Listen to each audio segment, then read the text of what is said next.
as the American people once again face a painful and unnecessary MAGA-triggered government shutdown, the American people are also responding by hitting Donald Trump where it hurts, his pride, and they're using Elon Musk to do it, and it's hilarious, and we have to talk about it.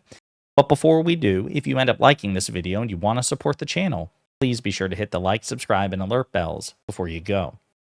All right, friends, we have several clips to talk about in this video, and I should say, listen, we're going to cover the government shutdown in multiple videos all day. I said that in a previous video, and a lot of this is extremely serious. But this particular story is actually kind of funny because it's at Donald Trump's expense. This humiliates Donald Trump, and it sets the stage for a very real rift or explosion in the very sinister relationship between Donald Trump and Elon Musk. So fingers crossed. But we're going to play some clips in which you'll see what Democrats, Republicans, and the American people are doing to goad and needle Trump and hit him where it hurts. And we're going to start with Adam Kinzinger, former Republican congressman. Hanging by a thread.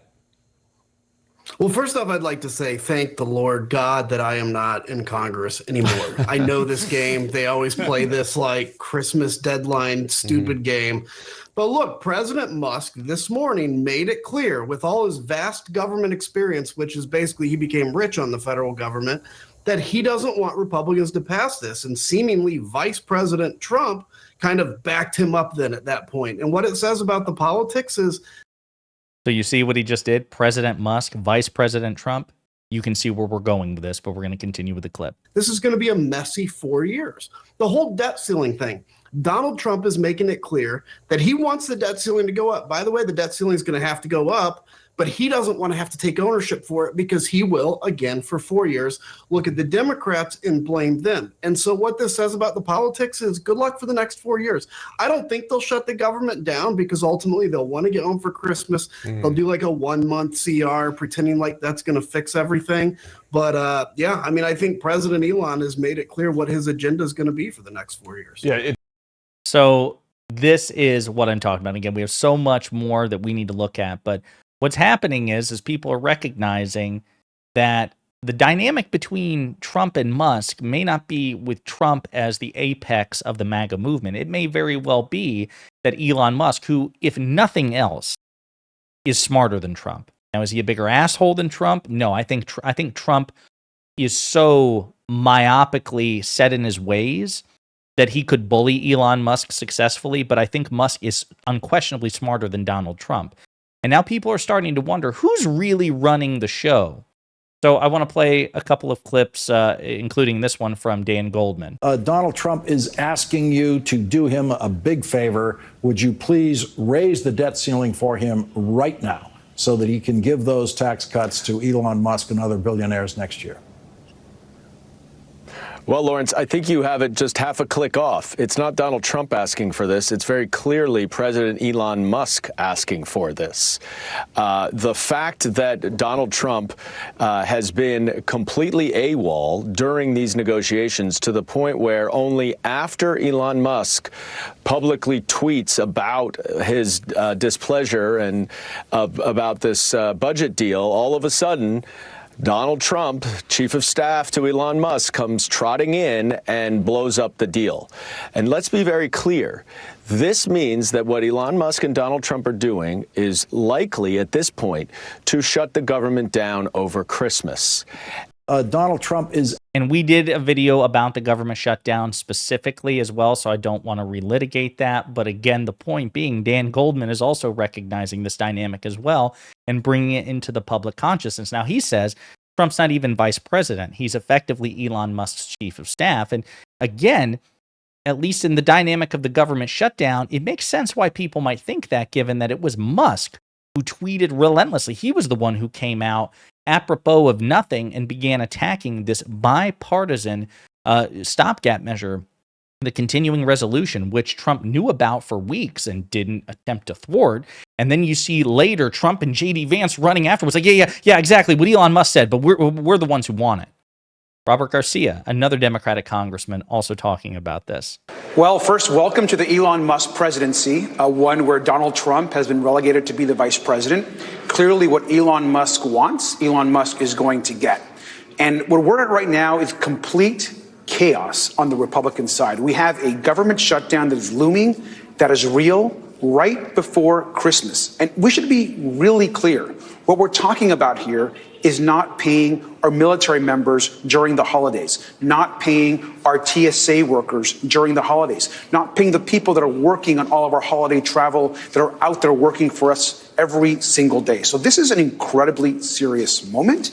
It's one where Speaker Johnson has lost complete control, and clearly where Elon Musk is pulling the strings of what Republicans should be doing. So it's quite chaotic, but Democrats, and also incredibly dangerous. And by the way, again, we've talked about this before, that, friend of the show, Destiny, liberal streamer, he's talked about this as well, that, right-wingers for years have been peddling this anti-Semitic conspiracy theory about billionaire George Soros and his sinister influence over American politics.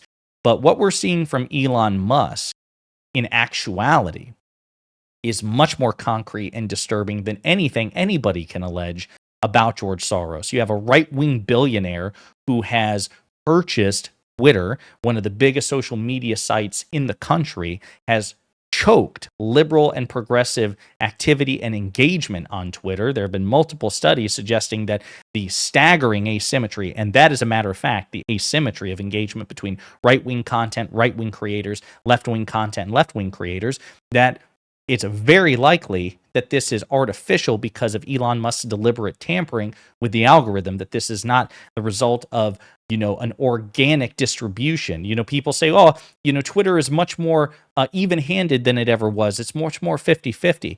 Actually, that's not true. It's true that people who use Twitter as a news source, 50% identifies Republican, 50% identifies Democrat. But when you look in terms of engagement, of whose content gets more views, more likes, more retweets, it is overwhelmingly, particularly since Musk endorsed Trump in July of 2024. Since then, it has been staggeringly pro-Republican, pro-right. So you have a right-wing billionaire who's done this, who donated $250 million to various PACs and organizations to get Donald Trump elected president. He is effectively the shadow prime minister, the shadow president.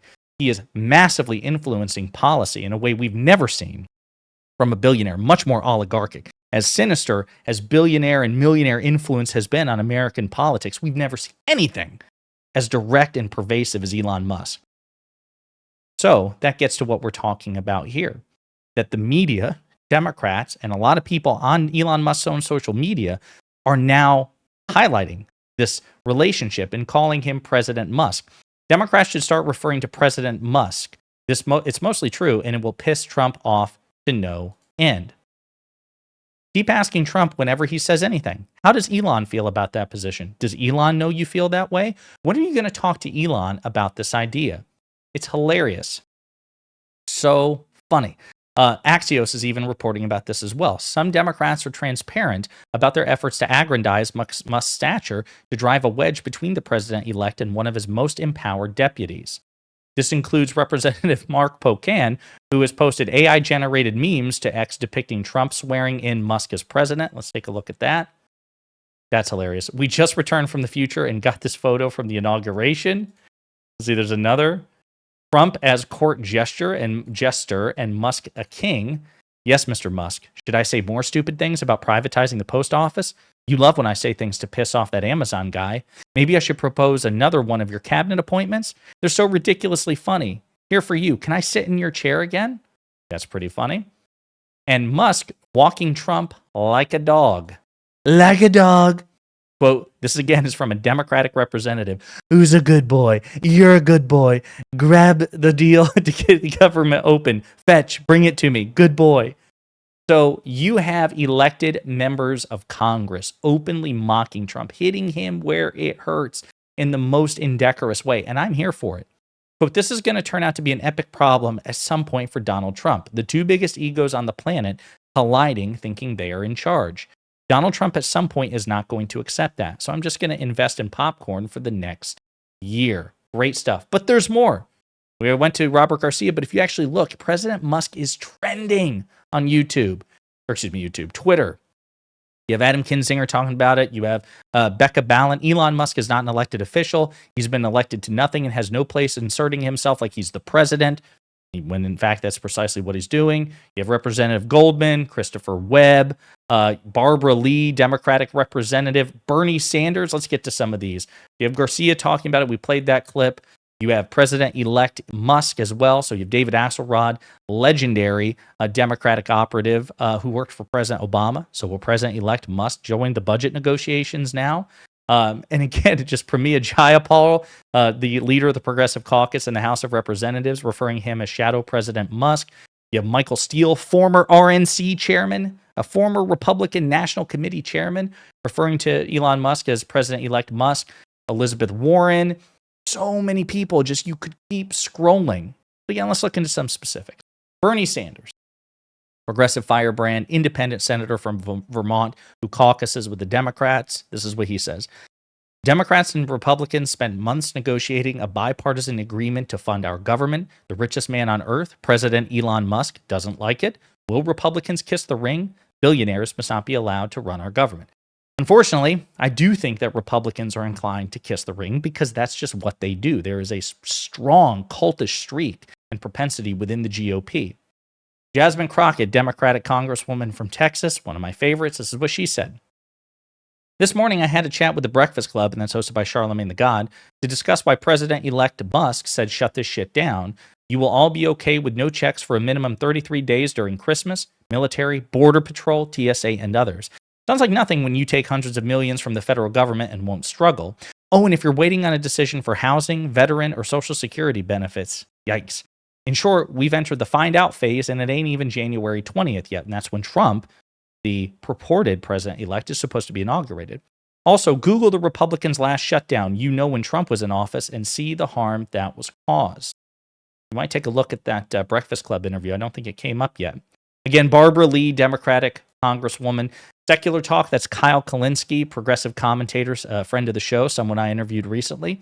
President Musk and his little puppets want to cut taxes for the wealthy and raise them on working people while slashing grandma's Social Security and Medicare. That's the plan. So before I play this very last clip, which kind of takes it in a slightly different direction, let's be clear. This trolling, especially if it continues to persist, and by the way, I don't think the Democrats should let up. Democrats made a mistake during the 2024 campaign by letting up on the Republicans are weird memes and the whole meme campaign. It was very effective. It hyped people up. It was pervasive. Republicans were forced to awkwardly confront it. J.D. Vance's favorability ratings, which were never particularly high, declined as a consequence of this. It put real pressure on Republicans in PR, and it energized Democrats. And then for whatever reason, we just let off the gas. We should not do that here. We should continue to relentlessly poke and prod and belittle Donald Trump and use Elon Musk as a way to troll Donald Trump. And actually, and we're going to discuss this hopefully soon, hopefully with an interview, but this trolling effort isn't just trolling Donald Trump.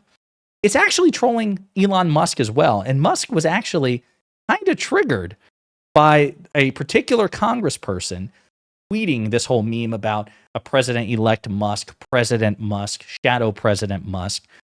I think not because it hurts Musk's ego. I mean, it's aggrandizing him in a way, or at least acknowledging the de facto reality that Musk is smarter than Trump and pulling his strings, it seems. But Musk is probably also smart enough to realize that, oh shit, this might actually piss Donald Trump off, which could be bad for Musk. And so he was triggered by some of this, but we're going to discuss that in a separate video. Keep it up. So much of Donald Trump's cult of personality depends on people perceiving him to be this alpha apex man. He's a beacon of masculinity, whatever the hell that means. That he's the toughest, he's the smartest, he's insurmountable, he's undefeatable. Even though he was defeated in 2020, his party lost in 2018, his party lost in 2020, 2021, 2022, 2023, whatever, ignore the reality. Keep needling it. Keep at it. Spread this like a wildfire. And I should also say, and this is where we get to the clip, which kind of takes it in a slightly different direction, which is while all of this is going on, and again, so many people, ex-Republican Congress people, ex-Republican chairmen, Democratic officials, social media users, while they're hitting Trump where it hurts, there's actual credible reporting that people in Donald Trump's inner circle are wise enough to recognize the sinister influence of Elon Musk, even though they were keen to use it during the campaign. And they're actually really worried about the level of influence Musk has over the incoming Trump administration. And if you look at this picture just from, this was the Army-Navy game on Saturday. You see Trump, Mike Johnson, Elon Musk, they're all together. Trump and Mike Johnson were talking about their legislative priorities for when Trump is in office. What does tonight and how today played out show about how much influence, Elon Musk has on Trump over Mike Johnson? Well, certainly Elon Musk has an enormous amount of influence, at least in communicating for Donald Trump. I don't know how much of this is Elon Musk whispering in Trump's ear versus other people whispering in Trump's ear, and Musk is being, vocally against this particular piece of this bill. It does speak about the fact that Elon Musk is going to be a very powerful ally for Trump. It's also raising concerns for some Republicans I've been talking to over the last couple of hours. What does this look like for those legislative priorities, such as extending the tax cuts, such as, any number of things that Trump wants to try to enact and that he has campaigned on? What does this look like for actually competently, and functionally running a government? This is just, look, they could salvage this. We'll see where it goes. But this is complicated and messy and probably didn't need to be this way. Yeah, to say the least. And Congressman, I know I just told you, thank you, but on Maggie's point about Mike Johnson, are you going to still be supporting Mike Johnson on January 3rd for in the leadership race? Yeah, I think what this shows is Donald Trump is the clear leader of our party. And so when you try. No, I think it actually shows the opposite, man. I mean, certainly Mike Johnson is not the leader of your party, but there's a serious debate right now if it's Trump or Elon Musk, and plenty of evidence to suggest it is in fact Musk, who is the Svengali, the hand of the king, the sinister influence, puppeteering Donald Trump, who himself is sinister, but just nowhere near as smart. So it seems to be that there's credible reporting about a lot of Republicans who are concerned about the influence that Musk has as an unelected multi-billionaire. And again, I just think we should continue to spread this meme, which is well-founded, and continue to hit Trump where it hurts, because that's just good for America, baby. So funny stuff. One of the few funny moments of this otherwise very stressful period for the American people, brought to you exclusively by Trump, by Elon Musk, and by MAGA Republicans. Food for thought. In the meantime, let me know what you think in the comments.